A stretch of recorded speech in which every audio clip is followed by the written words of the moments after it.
வானம் எவ்வளவு உயரமா இருக்கிறதோ பூமிக்கு வானம் எவ்வளவு உயரமா இருக்கிறதோ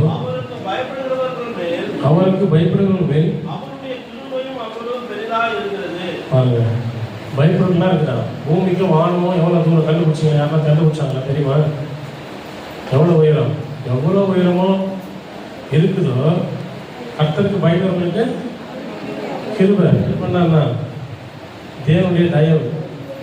அந்த தயவு வந்து அவ்வளோ அளவிடப்பட முடியாத இருக்குன்னா அப்போ கர்த்தருக்கு நம்ம எல்லாருக்கும் பயம் இருக்கும். இன்னைக்கு நான் உண்மையை சொல்ல பார்த்தேன்னா, எதுக்கு வரோம்? தேவனுக்கு பயந்து வரோமா? இல்லை கடமைக்கு ஆண்டவர் எனக்கு வந்து இந்த ஆசீர்வாதத்தை கொடுப்பாரு, நான் பரீட்சையில் பாஸ் ஆகிடுவேன், இல்லை சர்ச்சைக்கு வரல நான் சினிமாவுக்கு போனால் எங்கள் அப்பா அடிப்பாரு, பாதி பேர் பயத்தில் அப்படி வரீங்களா? பிள்ளைங்களுக்கு சரி ஒத்துழைச்சுன்னு சொல்கிறேன். யார் என்ன பயத்துக்கு வரீங்களோ அது யார் அறியுமா? யாருக்கு எங்களுக்கு தெரியாது, உங்களுக்கு தான் தெரியும், தேவன் அறிஞ்சிருக்கிறார். ஏன்னா நம்ம ஏன் வரோம், எதுக்கு வரோம்னா இன்னைக்கு பாதி கிறிஸ்துவனால நம்மளால என்ன பண்ண முடியல.